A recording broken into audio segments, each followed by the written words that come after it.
Let me give you just a few tips on time management essentials.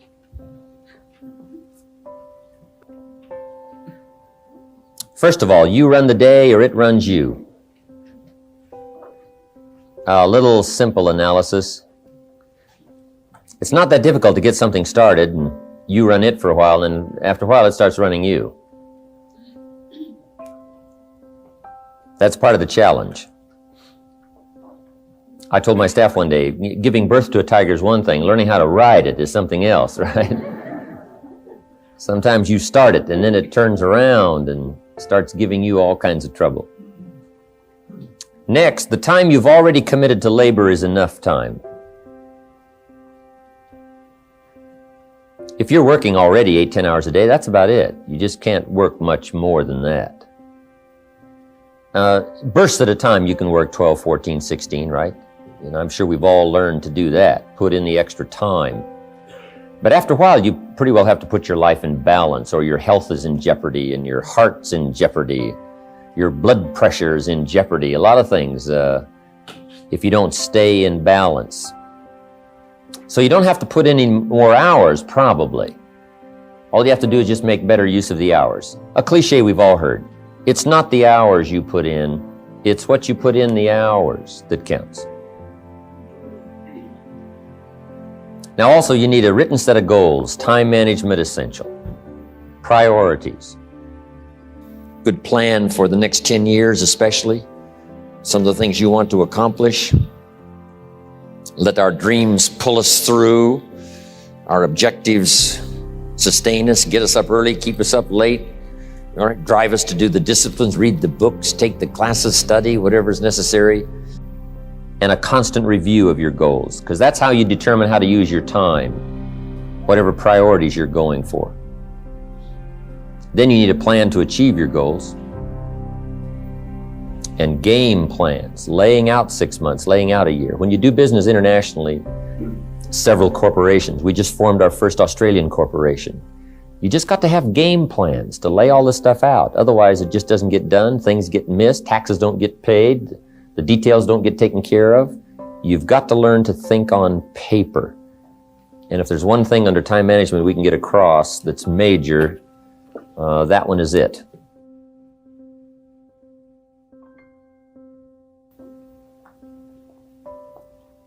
Another key is learning to separate majors from minors. That's high on the list. Making sure you don't spend major time on minor things. This is why you need to think on paper, put your game plan on paper to make sure you're not spending major time on minor things. Little phrase I have says, don't mistake movement for achievement.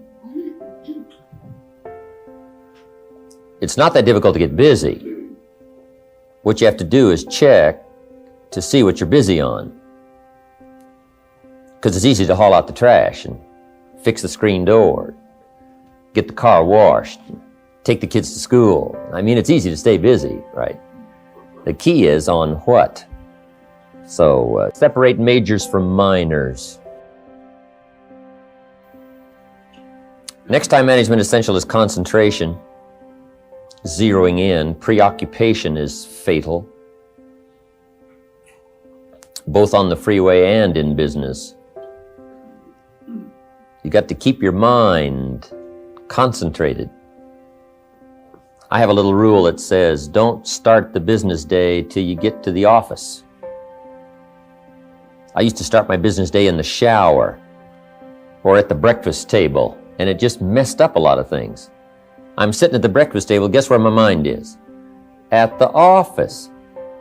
I even got mixed up going to the beach and, trying to, do some relaxing time. But sure enough, when I'm in the office, I'm thinking about the beach. And when I'm on the beach, I'm saying I should be at the office. Now see, that's mixed up. We quoted that little quote from the Reader's Digest in the evening seminar, right? Wherever you are, be there. If you're at the breakfast table, be there. When you're having a conversation with somebody, be there. When you're on your way to work, be there. Enjoy the ride. Take a look around you. What's going on? Study human nature. What's happening? Be there. And then when you get to the office, go for it. Next time management essential is learn to say no.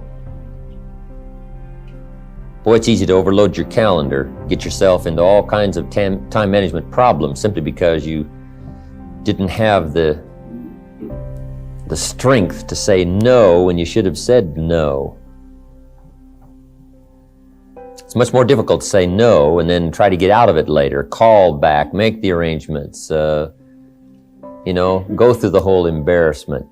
Better to say no than to say yes and have to back out. Ron Reynolds has a good phrase that says, "Don't let your mouth overload your back."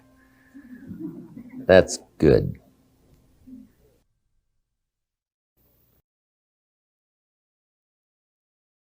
The next time management essential is when you work, work, when you play, play.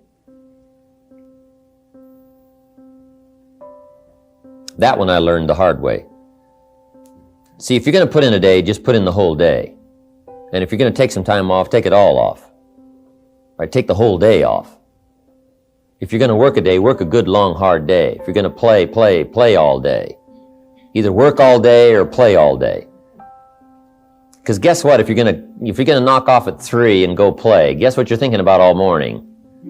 Right? Knocking off at 3 o'clock. I mean, it just, it's one of those things. It's hard to zero in, on something and make it productive if you're making plans to do something else. Now, part of this depends on what you do and depends on your work schedule and the job you have and the business you have, right? I understand that. Everything we're talking about these 2 days needs to be altered and monitored and worked around to fit your particular situation. I understand that. I have a builder friend of mine up in San Jose. His name is Peter Paulson. Peter's got it down pat. Peter works a week and takes off a week.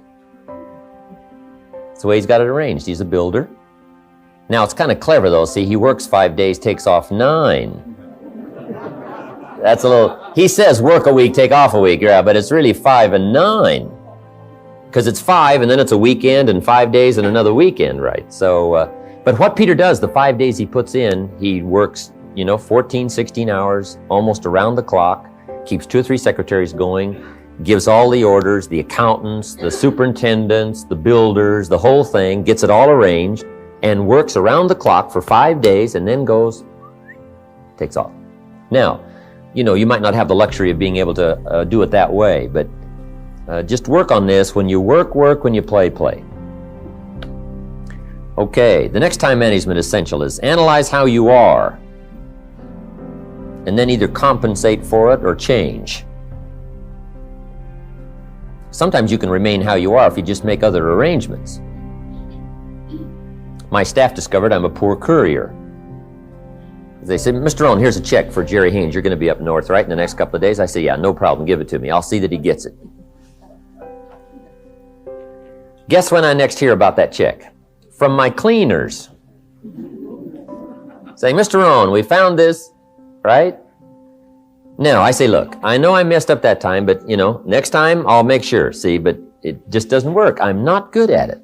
So we've got a little rule at our office that says, don't give the chairman anything, right? Don't. It won't arrive. He can talk good, but he's a poor courier. It won't get there. So you just got to analyze how you are and then make the compensations for it. Now, you can promise to change all you want, right? But if you're not going to, then make the other arrangements. I finally got somebody to help take care of reading financial statements and taking care of, a lot of corporate business and matters that I promised I would do myself, but I just never did get it done. And it used to be terribly costly to me for IRS and taxes. Unbelievable. But I finally got somebody to take care of that. So if you're not going to change, if you're not going to do it, even though you promise yourself year after year, just then make arrangements to see that it gets done. So analyze how you are. If you're good at bookkeeping, then keep your books. If you're not, just don't keep promising. Just drop off all that mess, twice a week or once a month in somebody's lap and say, "Here, figure this out and I'll pay you to do it." Sometimes for $100 a month or something, $50 a month. Somebody will just, calculate a lot of stuff for you. Just save yourself all the grief of promising, and never doing it. So analyze how you are. That's very important. Next time management essential is beware of the telephone. Beware of the telephone, a useful tool, but it can also get you into trouble. So you got to watch the telephone on time management. Here's one way to use the telephone. Make sure you make an agenda before you make a call. Make a little list of what you're going to talk about before you call. Don't try to think and call out of your head. But if you don't have this agenda, you wander around, talk about all kinds of things that probably aren't essential. And then you have that, at the end of the telephone conversation, you say, let's see, there was something else I was going to talk to you about. I can't think of it right now. If I think of it, I'll call you back. See, great time waster. Also, when you make an agenda, it's really great when you come back to recall the conversation. Remember we talked about doing these 3 things? You say, no, we didn't go over that. Say, well, let me see. Oh, yeah. There it is in my log, the agenda of the telephone conversation. Okay, so use the telephone. Now, you got to beware of the telephone at home, too. Now, you might have to have some business calls at home, but you got to be very careful. The phone can be an incredibly disturbing influence on family and social, personal life. So learn to regulate that. They got the phones now, you can just shut them off, right? When somebody calls, it just sounds like you're not there. The phone just rings, but you don't hear it. I can just let the phone ring, but some people can't do that, right? I've had people over at my house, my phone rings. They say, aren't you going to answer your phone? I say, no, we're having lunch or whatever, right? So you got to answer your phone. I said, no, you don't. I've had them go answer my phones. They say, it's for you. I said, I imagine it is, yeah. Come on. Next.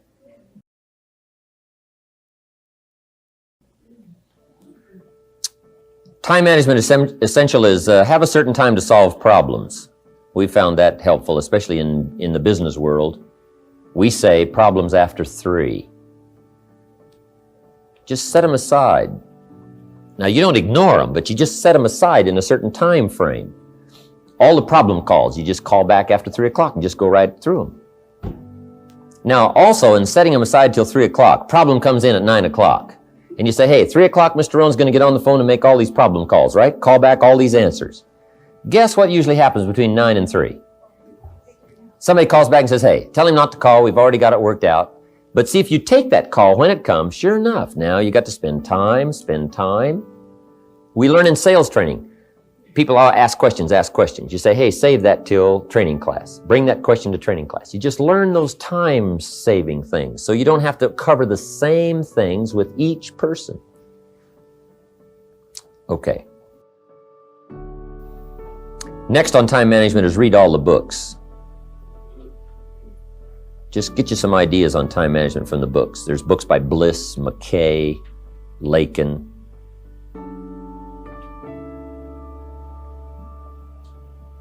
Because that's where you get the answers. Because everybody's got tailor-made situations that need different answers. So just read them all.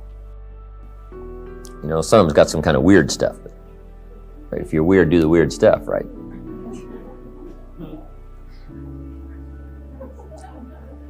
Whatever, read it all. Next time management essential is be more alert. Part of the alertness is not only what's going on, but also be alert to looking at all your present procedures. You may have some old outdated procedures, stuff you've been doing for 5 years and it's taken 10 hours instead of 1. Right? You could put it on a computer or something. You could just, go through, because it's easy to just accumulate a lot of wasted time, wasted motion by not, updating all of your stuff. You don't have to use the old, you don't have to use that anymore, right? The old calculators. They got the neat, easy stuff, right? Just go through and make sure you're not bogged down with some old, antiquated stuff that's wasting a lot of time. And then be more alert. Take a look at what's going around you. Say, hey, I've been going from here to there and it's taking too much time. In sales management, we teach, don't go across town until you've gone across the street. Have they heard your story across the street? Guys, I got this hot prospect 40 miles away. Well, it just probably isn't worth the time. It's too far. You know, the span of distance is too long. Just shorten up the span. So be alert as to those kind of time wasters. The last one here is ask questions. When you get ready to talk to somebody, ask some questions. It might save you a great deal of time. Because it's easy to talk to somebody for an hour and then discover you've been on the wrong subject. Or maybe you're talking to the wrong person. Say, who are you? Oh yeah, John, I forgot. You're talking about somebody else's problem. No, ask questions. You know, then you can get right to the heart of the matter. And then after you've asked a couple of questions, ask a couple of more.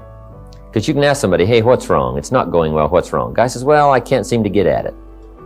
And then you just go on, here's how you ought to get at it, and so on, when that's not really the problem. Most people at first don't disclose the real problem. Make sure you learn that in management. Most people at first don't disclose the real problem. They disclose the surface problem. Sometimes the real problem is the problem. Guy says, well, I got some problems at home. So, oh, that's why you're not getting out there. I've been talking about hitting it when the real problem is something's wrong at home. Let's talk about that. See, just a couple of questions, and you just save yourself an hour. You save yourself talking too long about the wrong things just by asking the questions. Okay?